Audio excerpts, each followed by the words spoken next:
Where'd my slides go? All right, so we're gonna go through periods 1, 2, and 3. Definitely post your questions as you have them. This is a lot different than like usual for me because it's a lot more like really like we're gonna kind of simplify things. We're not doing this for all the details. We're doing this for like big picture, right? I want you to come away and feel like, all right, I get it. I know it's a big chunk of time, but I know how to approach it and I feel better about this time period. I want you to see like big ideas. So at the same time, like post your questions, like this is what I'm here for. I'm here to help you guys. So whatever questions you have, post them in the ask a question box, use the chat however you want. I won't always look at the chat. So if you have a question specifically, make sure you put it in ask a question so I can go through and answer those, throughout. And cool. So we'll be here for about an hour, maybe less. But, it's usually around then and I'll cut through all of this. You've got the slides, you've got the video. We should be ready to go. I would definitely recommend taking notes on this for some of you guys that are like, I have a test on Thursday. This is some good stuff in here, right? So don't feel like you have to write down every single thing I talk about, but write down things that you want to make sure to like go back and look at. That's a good way to do this. Like keep yourself a running list of like terms or people, places, events that you're like, okay, I know she talked about blank. I kind of know what it is, but I need some more time. So that would be a really good way for you to do this. Also, for those of you that have tests coming up on YouTube, I have review videos for every key concept. So I'm going to go through, it's 9 of them tonight. So that's 9 videos that are on YouTube that are going to be useful for you that are not quite like crash course. They're a little bit more, they're just really specific for AP World. So if you're being tested on any of that content, it's going to be in those videos and not too much. All right, my friends, let's get going. So period 1, always remember that period 1 is 5% of the exam. It's literally going to come up as like one set of multiple choice questions. Then it like could be part of short answer or LEQ, but it won't be focused on that, right? So you're not going to get an entire essay question of any type completely focused on period 1. It could be part of it. So you could have, anyone else's audio dead or just Javier? You could have, oh no, try refreshing.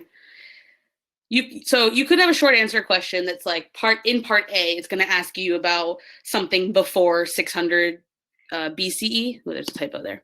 But you're not going to get a question that's like fully about that. It's just not going to happen. So, keep that in mind as you're studying period 1. Don't get caught up in the like massive amount of details about like Egypt and Mesopotamia and all those other things. It's too much. Just focus on the big picture ideas. This is what will help you for multiple choice and to just like attach this to, changes and continuities beyond that, for example.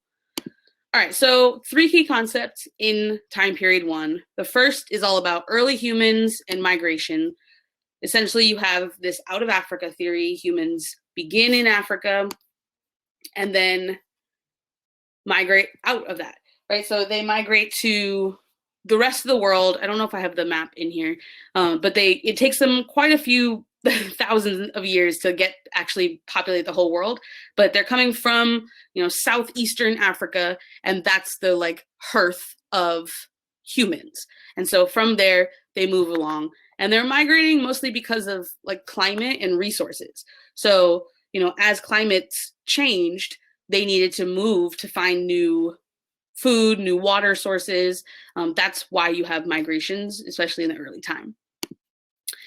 The earliest people, in this like Paleolithic era, they were foragers, right? So they're hunter-gatherers. Their societies were egalitarian, so they were all equal. It wasn't like a hierarchy. They lived in these small kinship groups, which is just like a family unit. So they don't have these like complicated like societies. They're living in small groups because they're moving in small groups, right? You can't sustain a lot of people if you have to go and find your food. And then they don't have private wealth, so like we don't understand a world without private wealth. I have things and these things are mine. This is my phone, you have your phone, it's private wealth. For them, it's all connected. There isn't such thing as private wealth, it's ours. And that just has a lot to do with the survival aspect of foragers. And then finally, the other key thing to know about these early humans is their use of fire. So fire is one of the most important developments for early humans because of increasing our brain size over time. That food that we're now cooking on the fire is more nutritious, and that is going to lead to more sophisticated language. Also, being around a fire, we're talking to each other. So we're actually developing a history. So humans using fire is one of the most important human innovations that ever existed. All right, 1.1, done.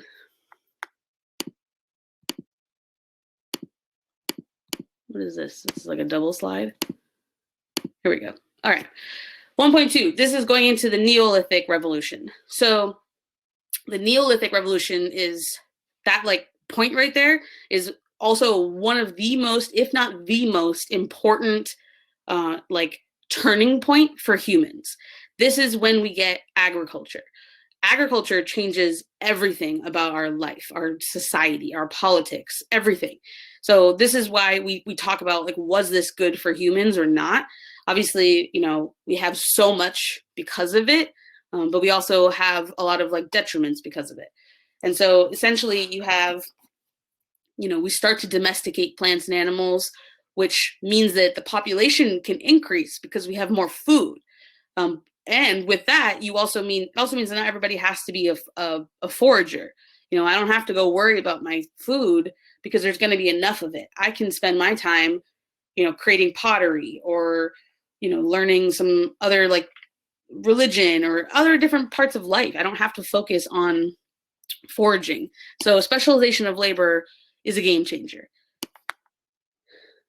Then, because of those things, you also start to get a stratification of society. So, in foraging lifestyles, it's nice and equal, and I don't have to worry about someone else being more powerful or have more opportunity than me. But with specialization of labor, with private wealth, now you have the haves and the have-nots, right? You have people who are lower classes, people who are higher classes. And so, is that inherently bad? Yeah. You have people now on the bottom, right? And of course, there are other ways to organize society, but this is a inherent part of our society as long as there is private wealth. That's the key. So as humans start to produce more stuff, their populations are increasing and they're starting to settle in these cities. So Catalhayek is the first city. I know there's some debates around what is the first city. This is what is commonly referred to as the first city. So this is why this is in here. And the thing about all the early settlements is that they came about at all different times. It wasn't there was a key window where they all popped up.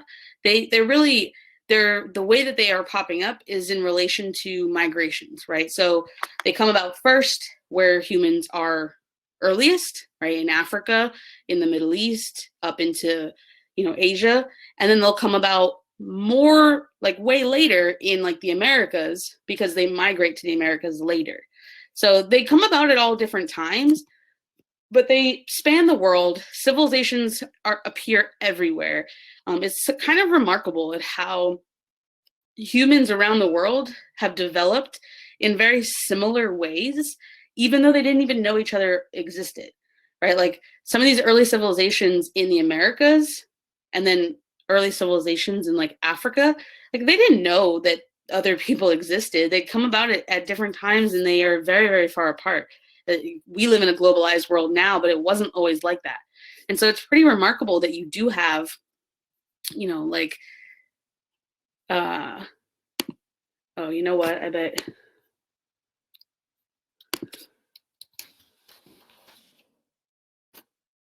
Hang on one second.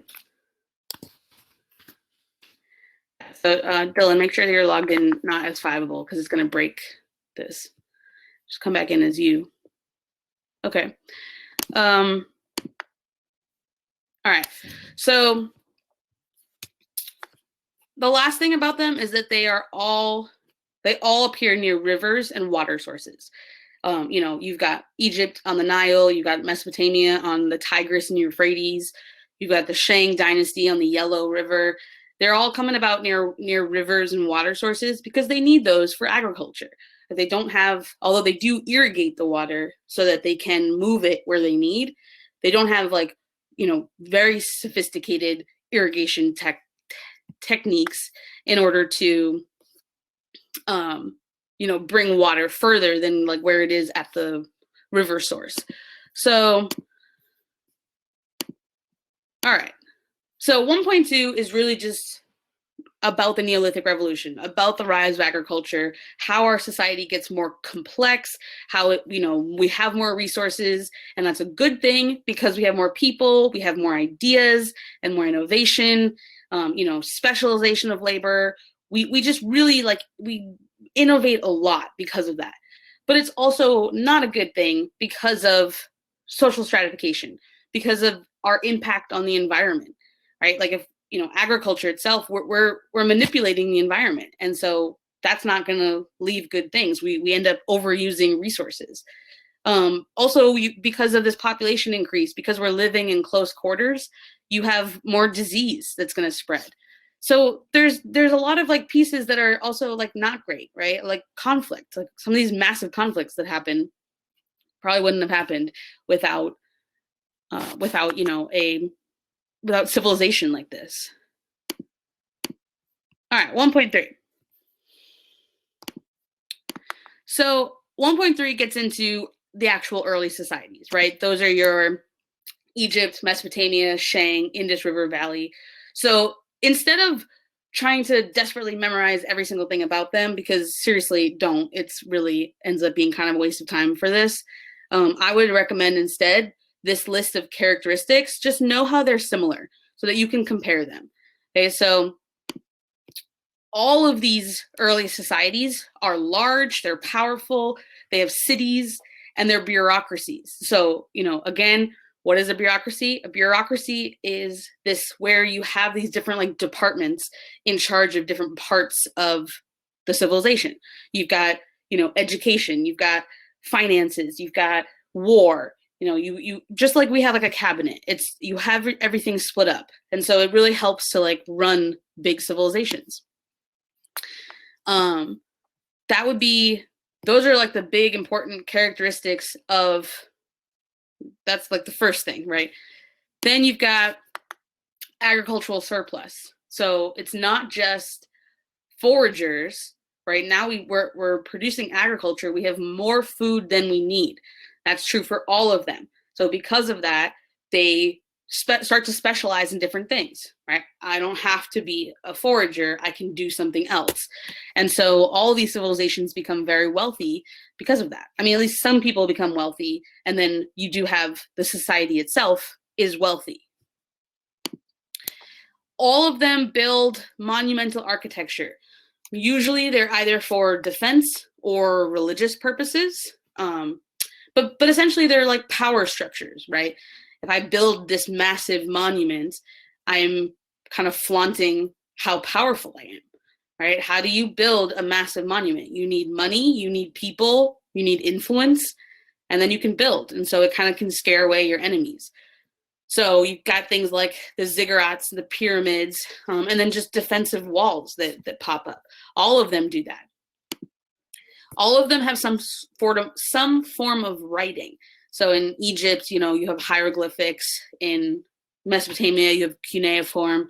Quipu is the North American or South America. It's the one in the Americas where it's sort of in knots. And then all of those different forms of writing are going to lead to legal codes, right? You've got laws. Before these societies, you don't have law system. You don't have legal codes like that. It's not as rigid because people are in small groups. But now that there's big cities, big civilizations, now you have laws. So the writing itself first comes about because of accounting, just keeping track of like who paid their taxes. But eventually it sort of forms into these laws that really can like define what is allowed, what's not allowed, and what happens to you if you do something that you weren't supposed to do. All of the leaders in these early civilizations use some form of divine right to rule. This basically means either they position themselves as a god who is ruling, or chosen by the gods who are ruling, right? There's very much a connection between religion and politics in this time period. And then they all are competing about resources. So even though some of them don't know each other exists, others very much do and are in competition for resources, for civilizations, right? Some have more than others.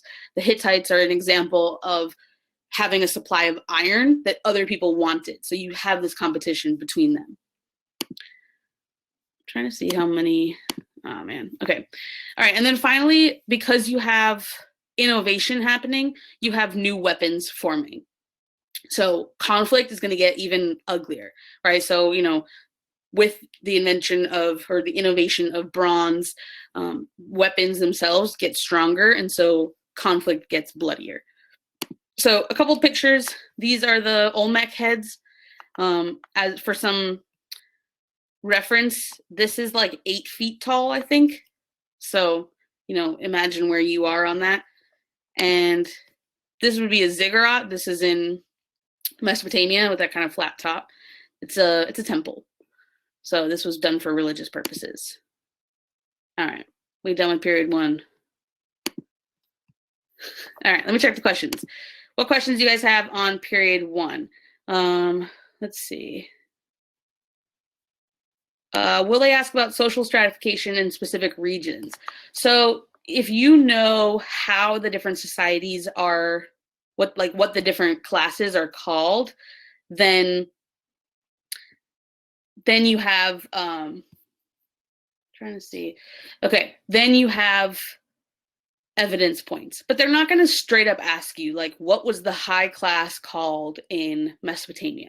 Like, that's not going to happen. Instead, it's more about understanding just like the bigger pieces of this, but it's not going to, you know, they're not going to ask you like specific questions like that. Those are all going to be used as evidence points for you. Comment button isn't working. Yeah, I'm not sure.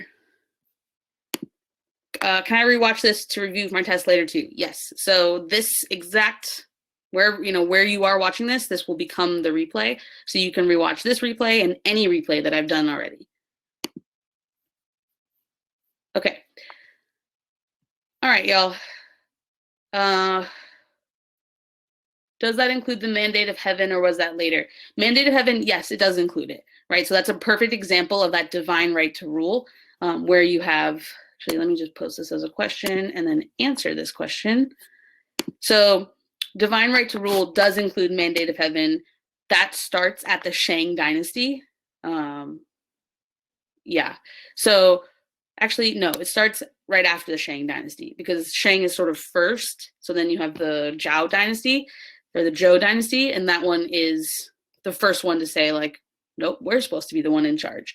So mandate of heaven is like that perfect example of using divine right to rule.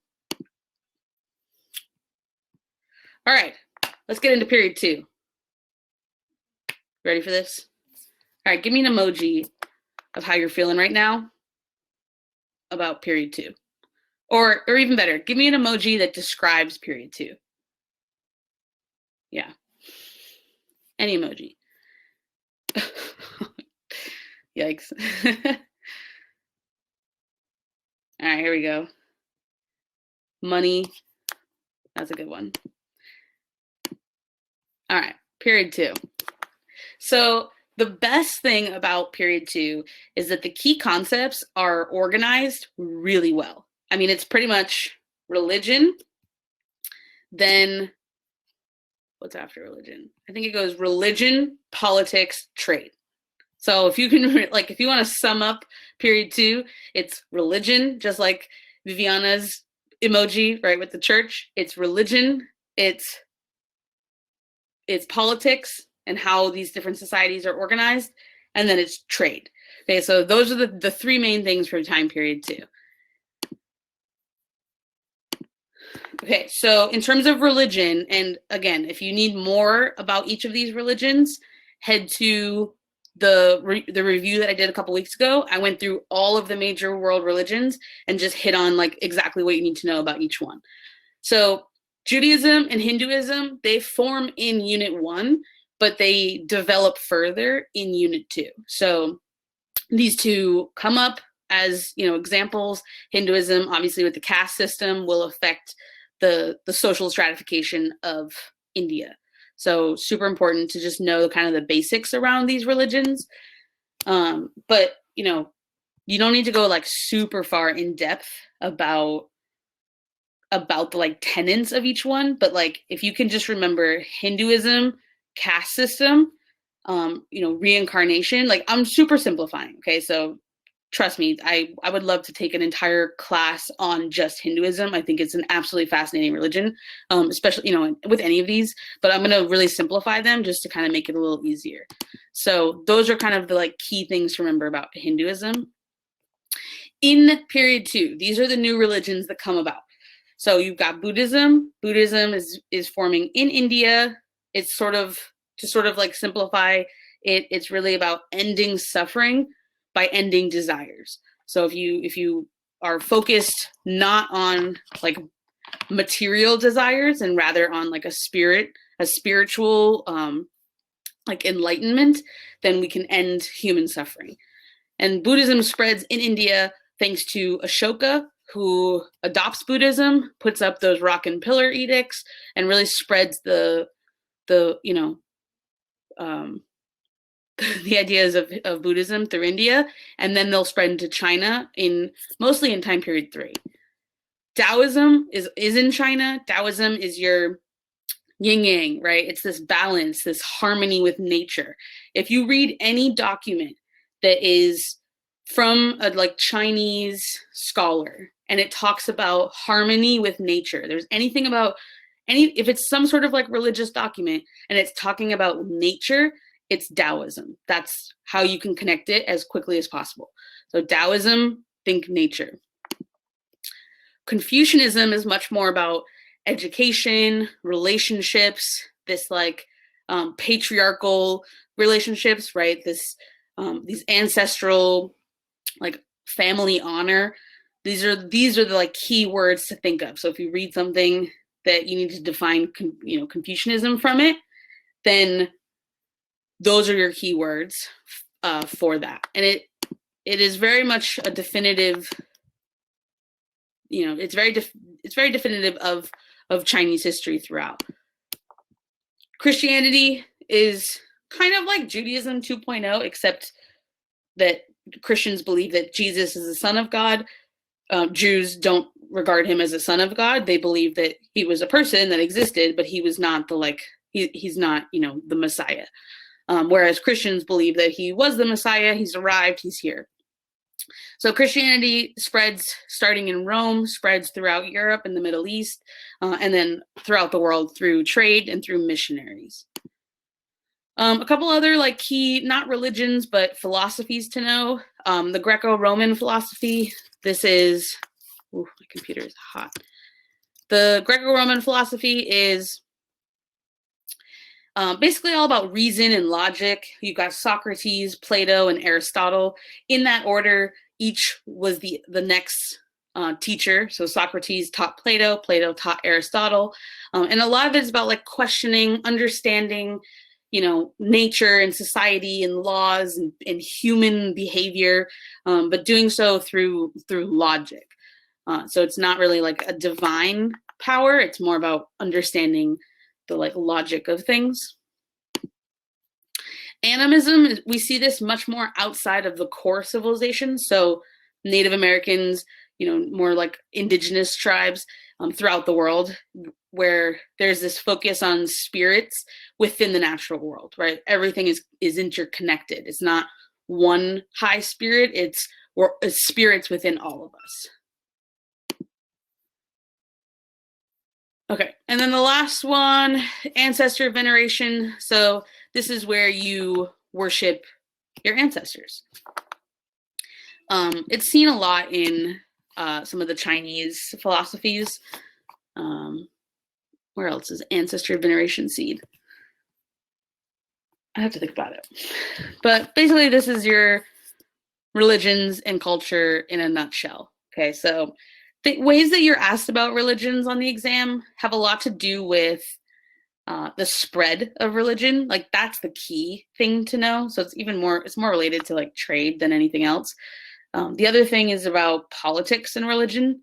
You know, how each of these classical civilizations really used religion to govern, right? As just like those early civilizations did, in a way that was, you know, I'm in power because, you know, whatever God this society believes in put me in power. Or I'm in power because I am the God, right? So both are different variations of it, but this is kind of how we see it. And now we can see the like remnants of that through architecture. All right, states and empires.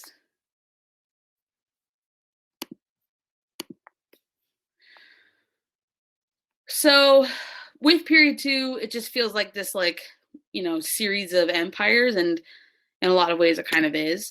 So to kind of like hit on the big keywords throughout, I'm just realizing this has an error. Alex the Great. Oh, I guess, well, he like conquered them. So keywords, key topics to know from each. Persia, just a little like, this is a weird observation that I've made before. Persia is literally almost never on the test. I don't know why. I can't tell you that it will never be. I have no idea. But I haven't seen very many questions ever about Persia. I mean, I haven't seen all the exams, obviously. I haven't seen all the multiple choice tests. Those aren't released. But of all the essay prompts that have ever been released, Persia is very minimally on there. Of all the practice tests that have ever been released, Persia is really minimal. So, you know, yeah, exactly, right? I was going to say, if you're going to skip anything, skip Persia. I wouldn't skip Rome and Egypt. I mean, look, Persia's fascinating and not worth skipping in world history, but on AP World, it's really it's not that much. So I think you can use it as evidence, as an example, but it's not going to be on the exam in a really specific way. In China, in the classical era, you've got the Qin and the Han dynasty. These are, you know, the two classical dynasties. The Qin dynasty only lasts for 14 years. They are very heavily influenced by legalism, so like really using laws to you know, these like to really like base your beliefs in a legal system. They're the ones that centralize China. Before them, you don't have a unified China. You really have, for a long time, after the Shang and Zhao dynasty, you have kind of decentralization chaos. The Qin dynasty unifies them and then is quickly replaced by the Han dynasty, who stay in power for over 400 years, really set up the Silk Roads on the eastern side, and are massively powerful, are innovating a lot. Chang'an is their city, their capital city. Paper is an important innovation that they have. So, you know, that's China is, you're going to see the Han dynasty, especially on the exam somewhere. There'll be some question that includes the Han dynasty, most likely in multiple choice question or, let's see. You're going to see a question on the Han dynasty. It could even be part of an essay prompt. In India, so kind of moving over from China and India, you've got the Maurya and the Guptas. The Mauryan dynasty, this is where Ashoka is. This is, you know, spread of Buddhism, rock and pillar edicts. The Mauryan dynasty is much bigger than the Gupta dynasty. The Gupta, though, are sort of like the golden age of India. it's a very peaceful time, and so you have a lot of innovation in science and technology.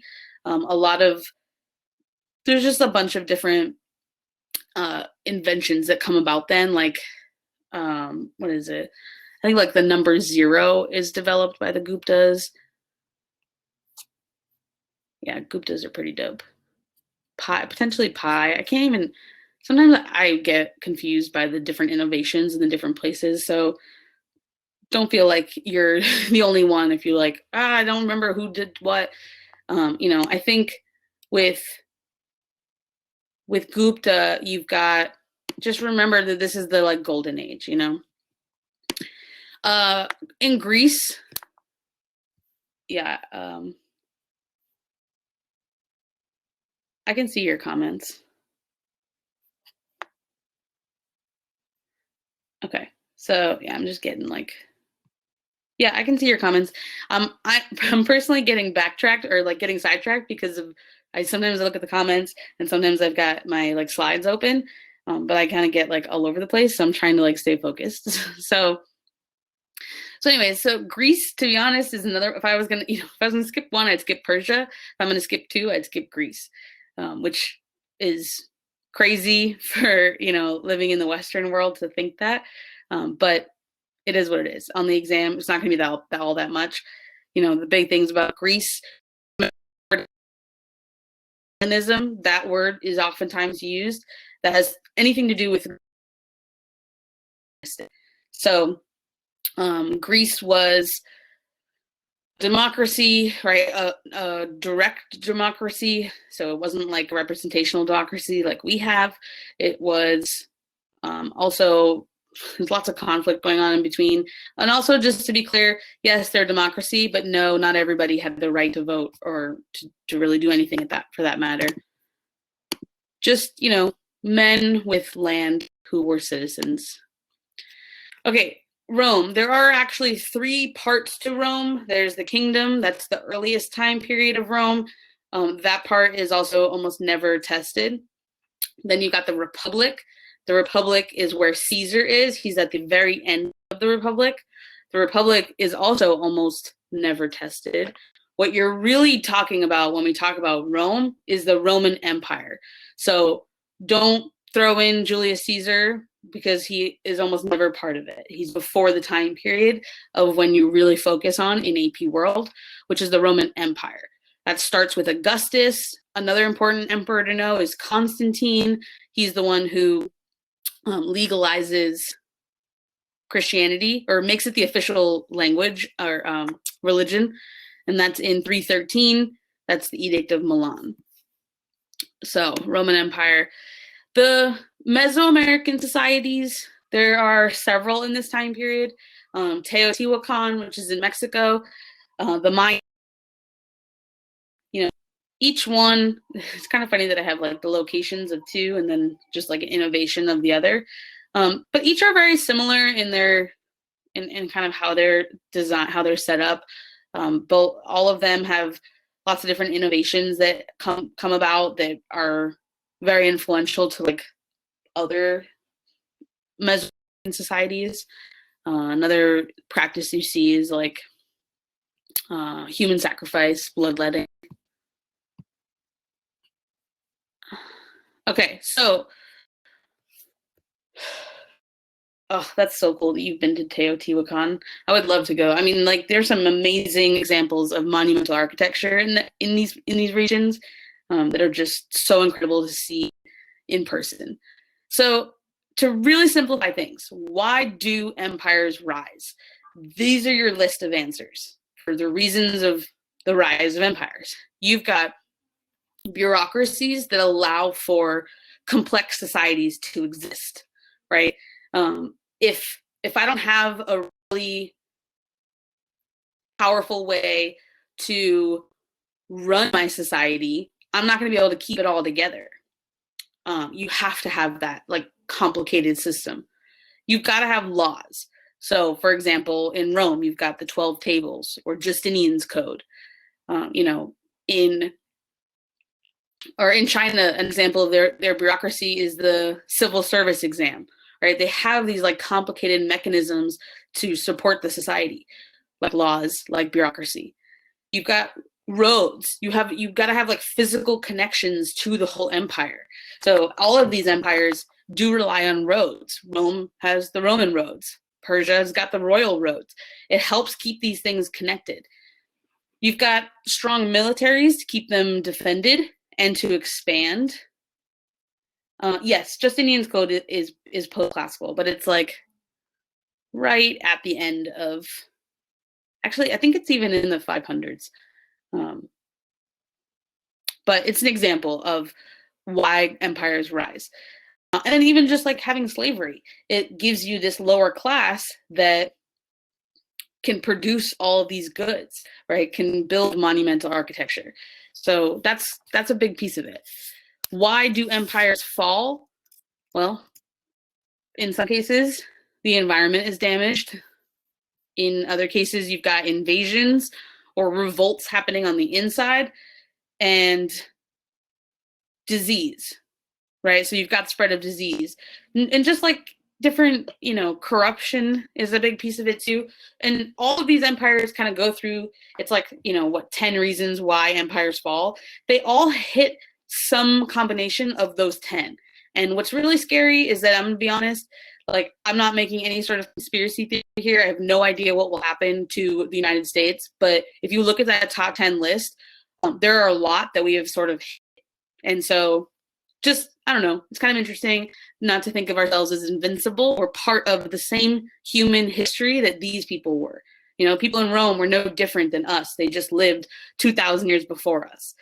So they experienced things before us in a different way. We just have more technology, right? That's kind of all that makes us different. So I think that's just what's important. All right, let's cut through trade, and then I'm gonna head into some questions. Do I have? Okay, so this map is designed by Benjamin Freeman at Freemanpedia. He's got so many awesome maps like this.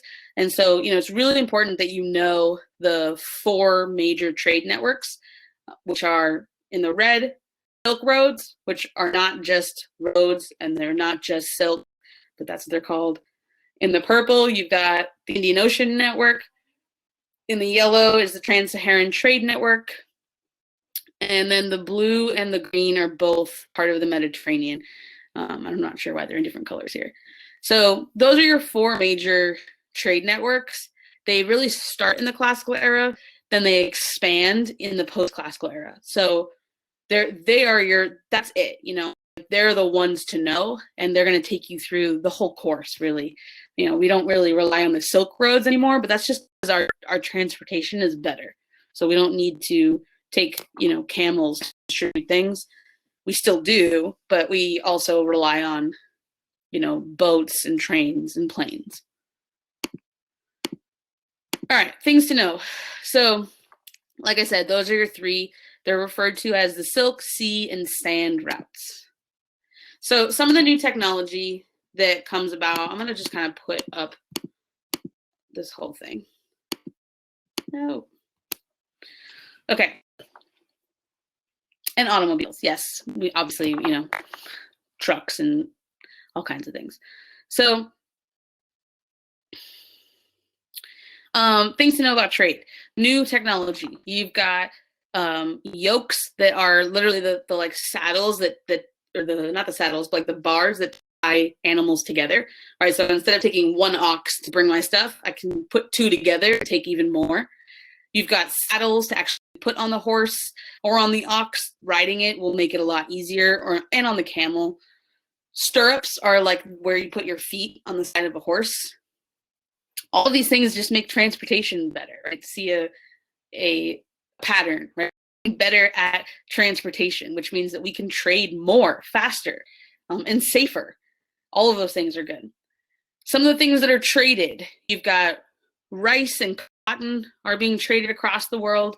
The different irrigation technologies, such as the Qanat system, that is Persian, goes to Asia. And so just the whole irrigation system gets better, which means more food, which means more people, more ideas, more conflict, right? So just remember that pattern. Disease is also spreading. Smallpox will spread across the world. There's like a bunch of different plagues that hit all around Afro-Eurasia because of the spread of disease on these Silk Roads and within the Indian Ocean. And then finally, religion is what spreads. Like that's like the big item. Christianity is spreading to Europe.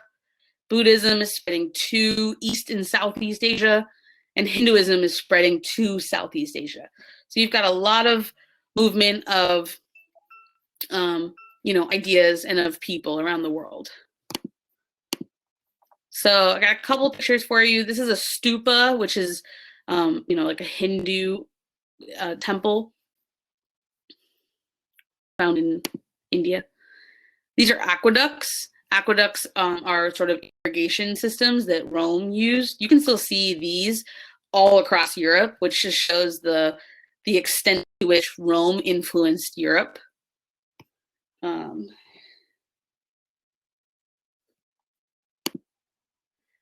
terracotta warriors. I like how it's just like, oh, this he seems more overt than the rest of them. Look at how many there are, though. It's crazy. The Great Wall starts being built in the classical era. It will finish being built in the post-classical era. I've never been to the Great Wall, but like, look at how massive it is. Here are all the little people on. All right, period 2. Check. Love that kid. Okay, questions. Do you have any recommendations with how to do the 50-minute time limit? Okay, I'll do skill stuff. I'll come back to that at the end. Let's see. You said that Persia doesn't show up on the test. Is there anything else like this that won't pop up? Yeah, I mean, there's a bunch of stuff that like all of the early civilizations, for example, are, you're not going to see too much about them. Usually you see one question on like Hammurabi and that's it. There will be other things too, and I'll point them out when we get to them. Okay, Abby, you're really trying to get some chemistry help here. I can't help you with that, sorry. I have no idea. I never took a chemistry class. Straight up, never did. My teacher said that AP compare the Han Dynasty with Rome. Is that true? If so, what kind of comparisons should we expect? Yes, it's true. It's true because they're in the same time period and they're just on opposite sides of Eurasia, but they're both part of the same trade network. They exist at the same time.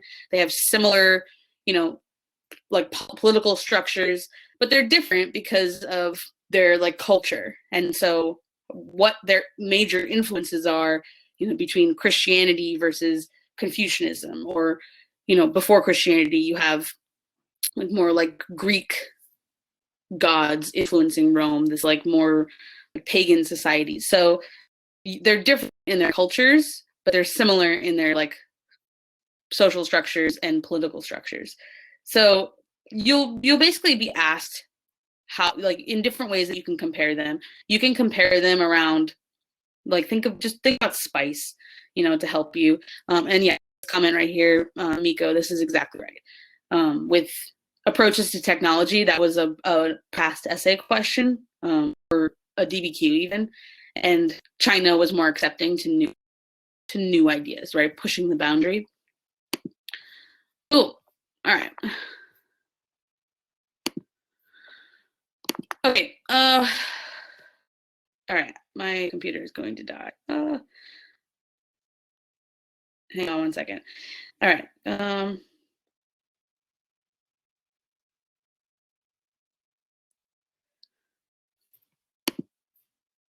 Okay, hopefully it doesn't die.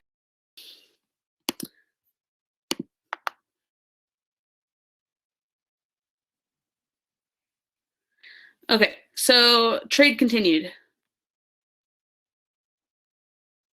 Okay, I think my charger's come up. All right, so once again, you see the same trade routes on here. They exist in the post-classical era, just like they exist in the classical era. Okay, hang on a second, guys. I know. Okay, I'm literally like at 2%.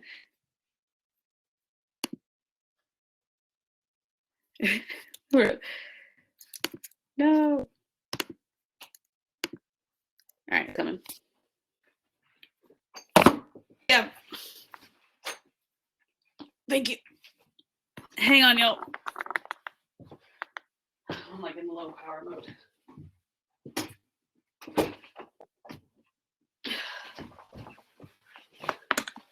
All right, we good.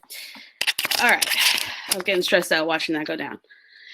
All right, so trade continues. This map is also really good because it shows the like key symbols that kind of shows the like spread of language, spread of innovation. There's your champa rice over there, you know, in China, spreading from Vietnam. You've got, what is this? This is like the Turkic language. This is Islam. This is, down here is the Swahili city-states. The Vikings, camels. So period 3 is really all about trade. I mean, this is like, it's no surprise that it's the first key concept in period because that's really what it's focused on. So if you know anything about period 3, know the trade routes. I swear they ask about trade every year in the exam. I mean, I've seen it so many times. It's got to be the most asked question. Has to be. All right, let's see. Okay, so in this time period, trade is absolutely dominated by the Islamic empires, the Mongols, and the Vikings. Those are your 3 major players in trade, but everyone's involved in trade, right? So you think about trade in the post-classical era without thinking about Mansa Musa or the Tang and the Song dynasties. But these 3 are really facilitating the massive expansion of trade. New cities pop up because there's just so much trade happening right on the trade routes. You've got Timbuktu, you've got Baghdad, you have Malacca, just to name a few. You've got new luxury goods and just like more of them, right? So spices and silk and porcelain, some of these exist before, but you have more of them being traded. Remember, to understand trade, you think about the luxury goods being traded on land and the bulk goods, which I think is the next, oh, maybe I didn't put it on there. Bulk goods being traded on water, right? So if I'm trading exotic animals, I'm not trying to, you know, bring a herd of exotic animals with me on land. I want to put them on a boat, you know? Like if I'm trading timber, these massive like trees, I'm not trying to carry those. I'm putting them on a boat. But with spices, with silk, with gems, those are light and worth a lot. So it's a lot easier to, you know, make your trip worth it and possible. So luxury items, land, bulk items, sea. That's a really good like thing to remember. Because like I said, trade is like always on the exam. And I swear there's always an essay question. Again, can't guarantee anything. I have no idea what the essay questions will be this year. Maybe trade won't be on it, but it's been on it in the last several years. So don't be surprised. Know this. New technologies. So the saddles on camels got better, which means you could travel further. And then another example is of new technology in like transportation is the caravanserai.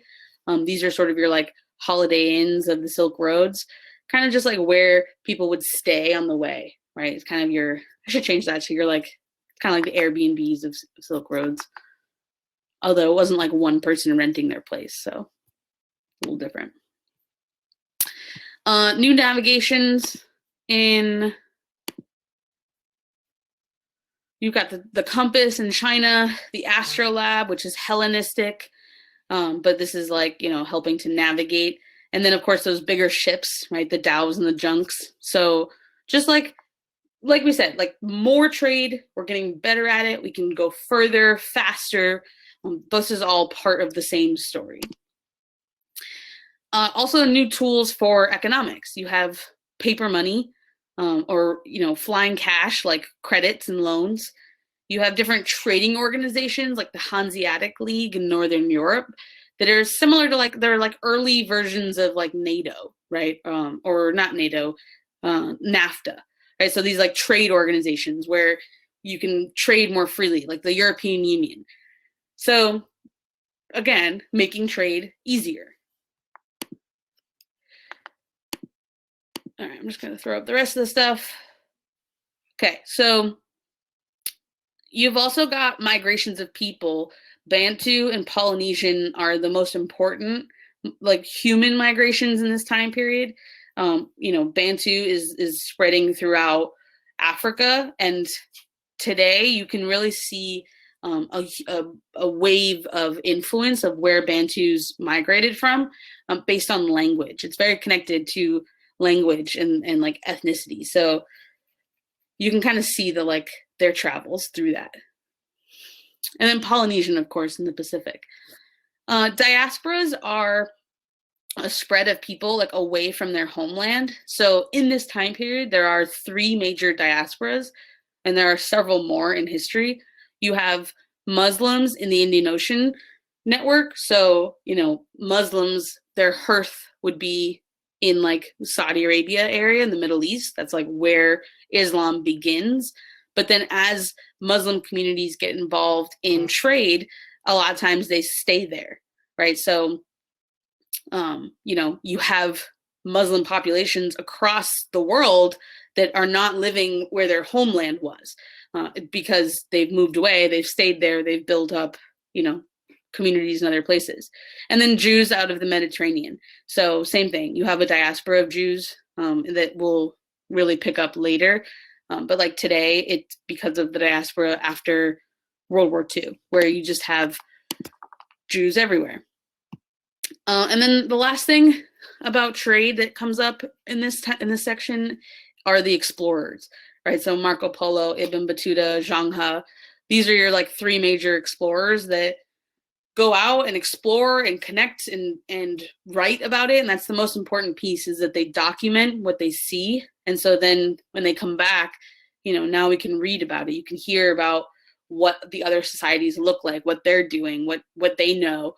And then you have more competition, more, motivation to kind of keep up. That they're there. Is this Renaissance yet? This time period does have the Renaissance at the tail end. The Renaissance kind of goes further than isn't like stop at 1450, but it's kind of the tail end of this unit. But this key concept is not Renaissance. This is just trade.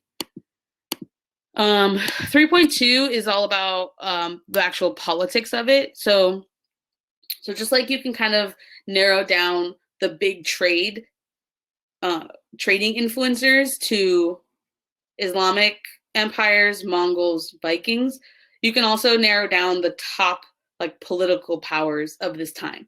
So Islamic caliphates, again, would have been one of the top, powerful structures. Like, they exist for a very long time. So you've got the Umayyads and then the Abbasids. The Abbasids expand far further than the Umayyads do. Both are very much part of just this like massive community where there is a lot of trade happening. There's a lot of innovation happening. A lot of just like expansion. Like, the Islamic caliphates expand like very quickly, right? That like big on trade, big on conquering. Why are they big on trade? Muhammad was a merchant, and so you have that like merchant influence from the beginning. And so it's very, very much like a centerpiece. And then you got the Mongols. I also remember have done review sessions for each of these things. So if any one of these different groups of empires is stressing you out right now, head back and watch one of the reviews from the last few weeks. So the Mongols don't actually exist for that long. It's like 150-ish years and 160 years. But they expand further than any other nation in the entire world, right? This is the largest land empire to ever exist. So once they sort of have expanded and conquered all the territory between China all the way to Persia, they get as far as sort of like the border to like France. Like, they do conquer like Russia and Ukraine, and then they don't get into Western Europe. But they are broken down into 4 khanates, and those are run by the four of the grandsons of Genghis Khan. After he dies, his son takes over for him, and then his sons are sort of running the rest of the empire. They are massively focused on trade and expansion. They protect the trade routes. They are religiously tolerant. So it's basically like, as they're conquering different places, they, if you are cool with the Mongols now being in charge, then you can practice whatever you want. But if you're not cool with it, they'll kill you. So that's sort of their shtick, which, what are you gonna do? All right, let's see. Okay, so the Byzantines, this is Eastern Rome. So while Western Rome falls in the classical era, Eastern Rome continues. That sentence that I just said right there is a perfect sentence for a lot of CCOT questions. What changes, what stays the same in post-classical Europe? Western Europe falls while Eastern Europe continues. And so in Eastern Europe, you've got Justinian, you've got Eastern Orthodox Christianity. So the schism between Roman Catholicism and Eastern Orthodox is in 1054. And that's a really important time, turning point, because that's this like split of a major world religion. China is 3 major dynasties: Sui, Tang, Song. Each are developing all kinds of new technologies. The Tang become, think of it this way. The Sui is to Qin as the Tang is to Han, right? So just like it's like Qin, Han, Qin is short but unifies it. Han is longer and has more innovation. It's kind of the same here. Sui is shorter but unifies it again. Tang is longer, has more innovation. And then the Song continues what the Tang had done. Yes, we are the exception. All right, so I'm going to just kind of finish up with the period 3 key concepts, and then I'm going to hit the questions. I know it's 9:00 right now, so feel free to stick around if you want to get your questions answered. You want to get a little bit more practice in, but you can always rewatch whenever. So definitely post your questions in right now if you have them. Other questions you have about periods 1 through 3, and then I'm just going to cut through the last slide so we've got all of it together. So other political structures, state building that goes on in this time period. Within the Americas, the Mayans are kind of continuing into this time period. And then you have the Aztecs and the Incas at the tail end of it. Both form in the 14th century and then fall once colonialism begins. But these are kind of your major players. 2 places in the world are feudal, and then you have Japan. So oftentimes you're asked, on the actual exam, you won't be asked to compare them, but knowing that they both have similar political and economic structures is a good thing. Are the Toltecs important at all? They're not going to ask you specifics about the Toltecs. They're just another Mesoamerican society. Again, yes, important in the grand scheme of things, but on this exam, no. That's a good example of one that's kind of like Persia. Yes, they could ask it to you. It's technically in the course description, so grain of salt. But again, if you're going to skip something, that's a good one to skip.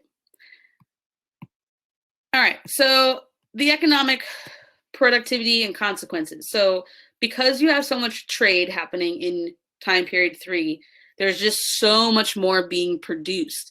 And then, what are the causes of that? And then what are the effects?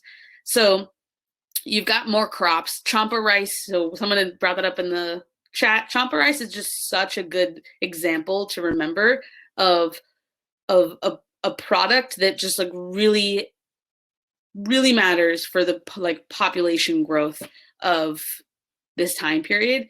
Instead of being able to harvest 1 crop of rice in a year, now you could harvest 2. So we've literally doubled the amount of food supply, which is going to, really increase the population. And then you also have like innovations in agriculture itself, not just the like crops, but actually how you are harvesting them. So for example, the chinampas, or the floating gardens in Mesoamerica. With more people comes cities, right? There's more opportunities in cities. This is true today, right? So this was true then, it's true now. So people move to cities, there's more opportunities. You have new cities like Venice, Calcutta, Baghdad, and you have old cities that have fallen, like Athens, Rome, Chang'an. Those three cities are not as important in this time period.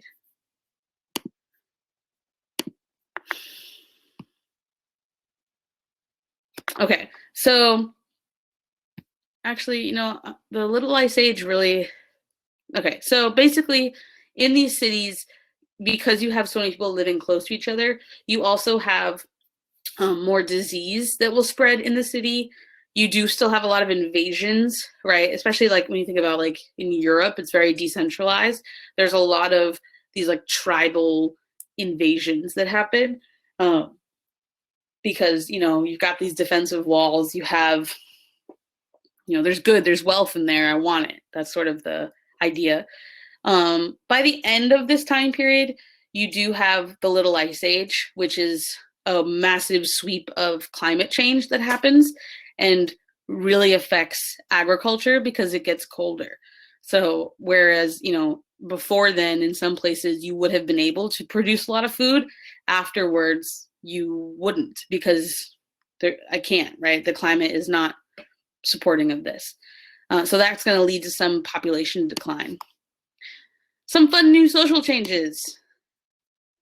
And by fun, I don't mean actually always fun. All right. So there are some movements to free the peasants by the end of this time period. You know, you've got feudalism, you have peasantry, you have a lower class. There starts to be some like movements around freeing that lower class, not tying people to land.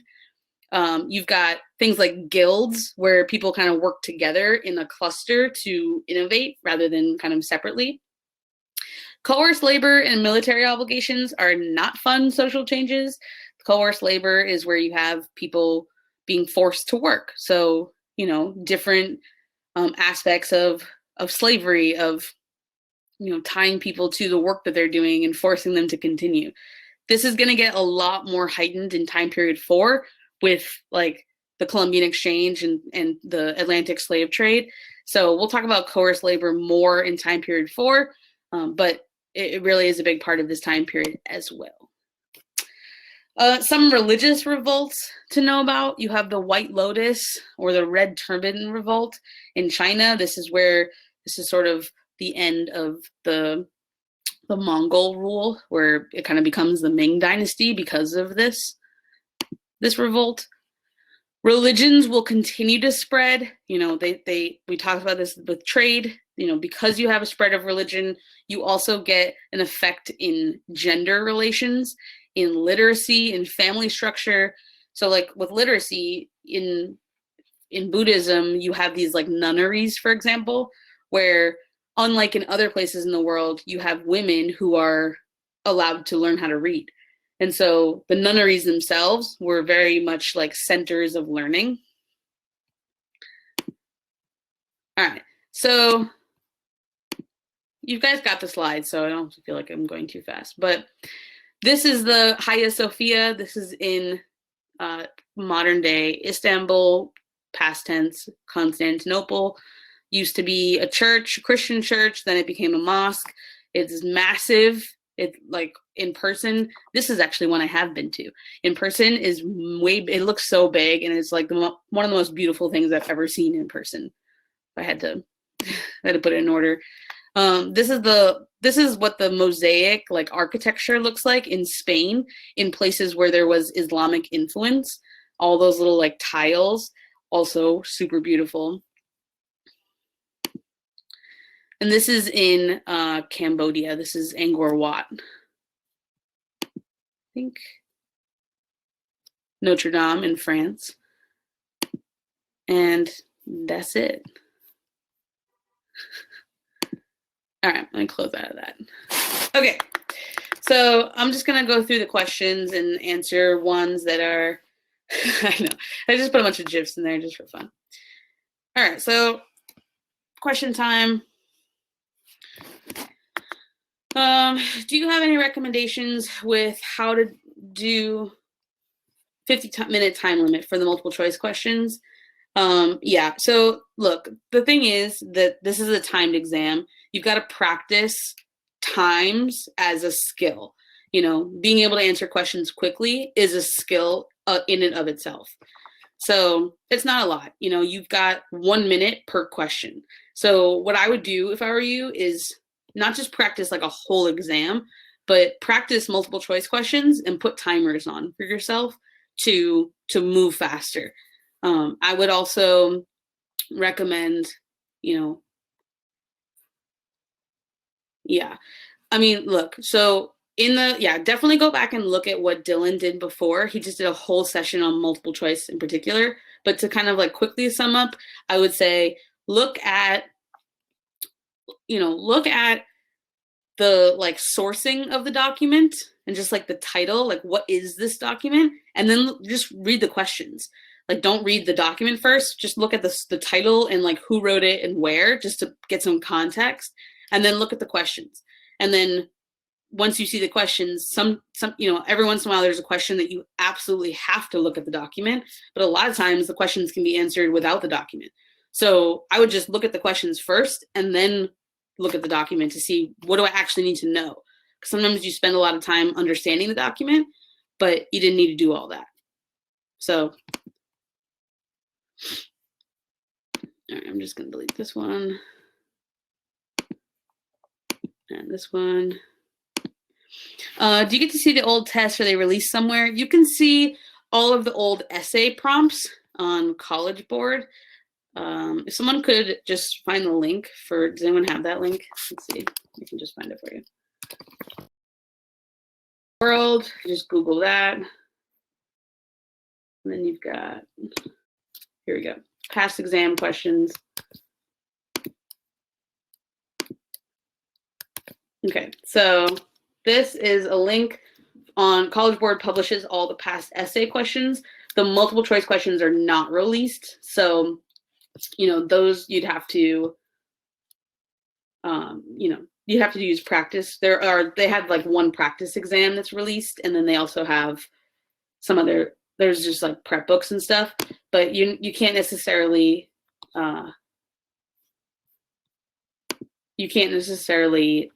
see the past exams. Nisa, Dylan is a student who got a 5 last year, and he did a whole live review at 8 p.m. at 7 p.m. about multiple choice questions.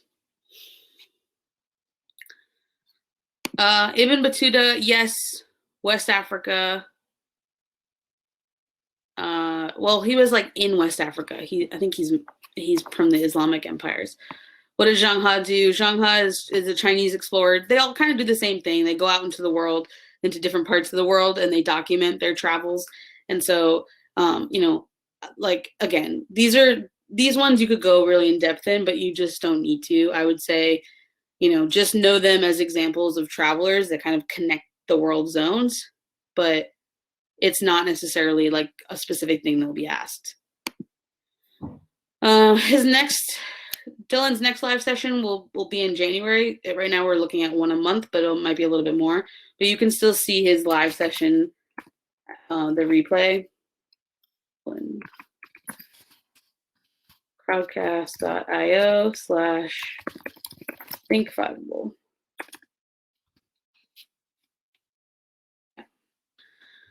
All right. Is there a link where we can find the slides? Yep, there it is. Thank you for posting it there. Where can I find the reviews for each of the kingdoms/empires for China or Mongols or Rome? So if you're logged into Fiveable, then you should be able to see on the left-hand side, all of the reviews are uploaded there. So you can see them once you are live.fiveable.me. You can see them once you're logged in there. And there, I did one, at this point, there's like 10 for AP World. So you can see all of those that we've done already. I also have all the ones that I did last year up there as well. So there's tons of videos that you can look at. What was Justinian and Caesaropapism? So Justinian is the Byzantine emperor, like the most important one to know. He's the one that codifies the laws. And so that's what makes him super important. Just sort of like has a lot of... Constantine is like another important person, but Constantine is still in early Rome and is important for his impact on Christianity. Justinian is important for his impact on like Roman culture, right? Like the only reason why we're like connected is partially because of that, because he's codified it. Caesaropapism means like of Caesar and the Pope, so like church and state, right? Where you have the two kind of working together, and rather than divided. The 100 Years' War is okay. The 100 Years' War is not in this time period and is a very small part of AP World. It's more important for AP Euro because their exam is much more about depth rather than breadth. So 100 Years' War is later. And yes, Justinian did build the Hagia Sophia. How did the other Mongol Khanates fall? The Khanate of the Great Khan and the Ilkhanate dissolved because of money problems and internal issues. But what about the Golden Horde and the Chagatai? Are they even important? Catching me off guard. So, I mean, I don't know off the top of my head how the Golden Horde Khanate fell, to be honest. So that one is like Russia. So I don't know exactly what happens by the end. The Ilkhanate, that one is the one that's sort of overtaken by the Mamluks out of Egypt. And then, you know, in China, you have the Yuan dynasty that falls after the rebellion, and the Ming dynasty comes to power. Princes of Moscow pushed them out. Yeah, I mean, like, I know a lot about the like big picture of AP World. Off the top of my head right now, I don't know about the specific about the Golden Horde. I think that it's a good example of like details that are really specific and are good evidence points, but aren't going to be something that you're like tested on specifically.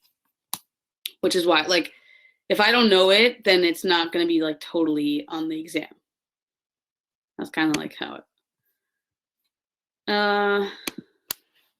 Will we ever be given a picture of an important landmark in the multiple choice and asked to identify it? No, not directly. So you could be given an image of architecture, and you might be asked, like that image might show an example of how religion affects architecture, of how religion affects politics, you know, or of like spread of religion, right? You might see a picture that shows like Buddhist influence and Hindu influence together, and Christian influence together, something like that you could be asked. That would be more about, you know, it's more about like analyzing what this picture shows rather than just where it is. However, like with that said, if you kind of are able to identify the top landmarks and like kind of where they are, that's super important. And so it will just help make things easier for you.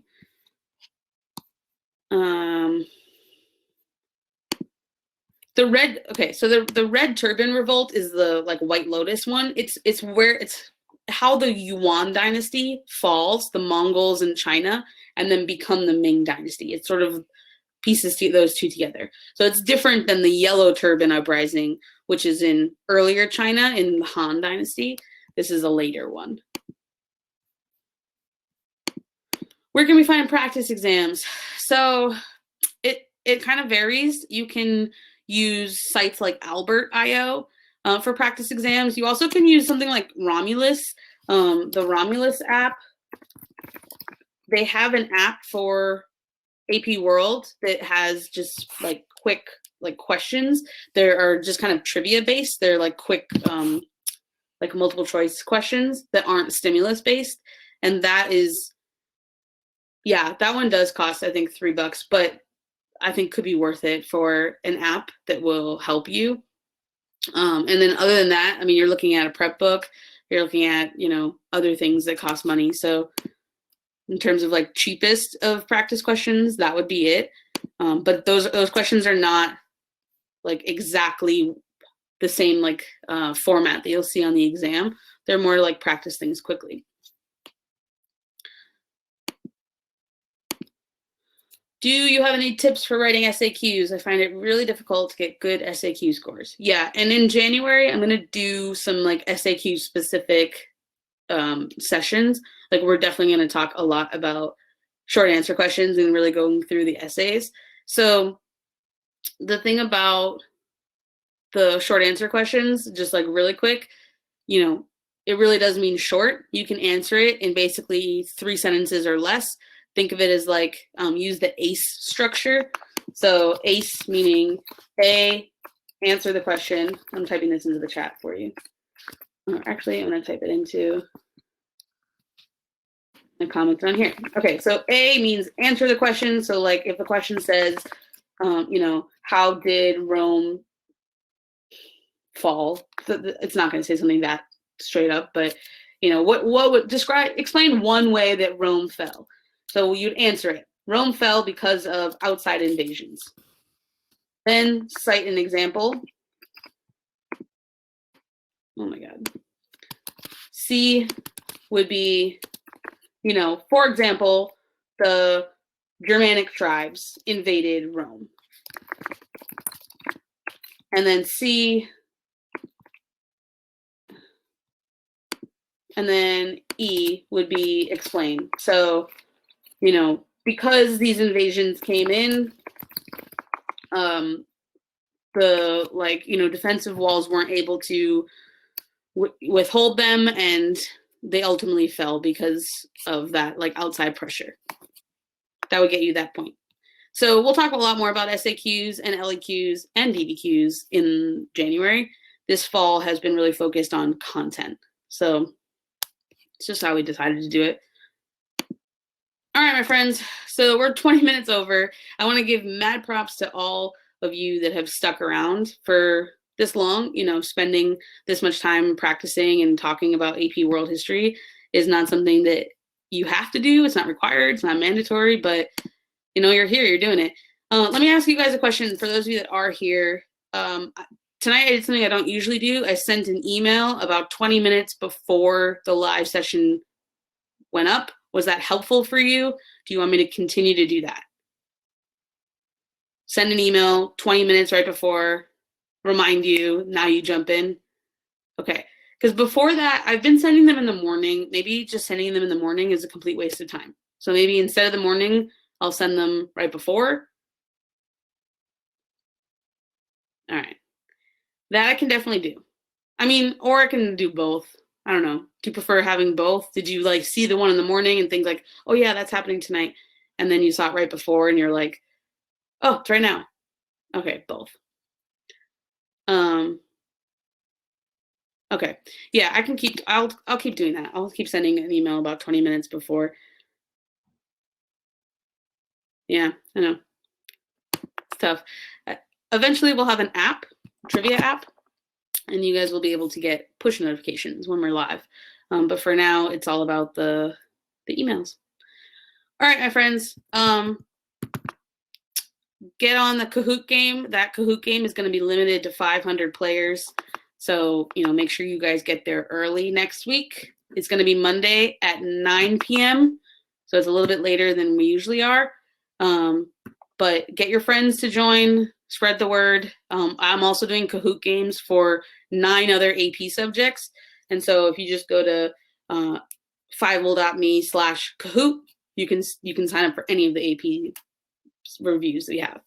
The Fiveable Trivia app will be launched later this semester in hopefully March. And I'm super excited about it because we'll have like daily trivia games that you can play. So kind of like HQ trivia, but for AP. Kind of like Kahoot, but it'll be a Fiveable version of it, because Kahoot, like, you know, we like playing Kahoot, we like doing the live games together, but Kahoot was not designed to sustain like that many people playing, but the Fiveable app will be. So stay tuned. All right, I'm out. Thanks for staying. Thanks for sticking around. Good luck on your test this week. If there's anything else that I can help you with, feel free to shoot me an email and ask me any questions you've got. Thank you. Talk to you guys later. Bye.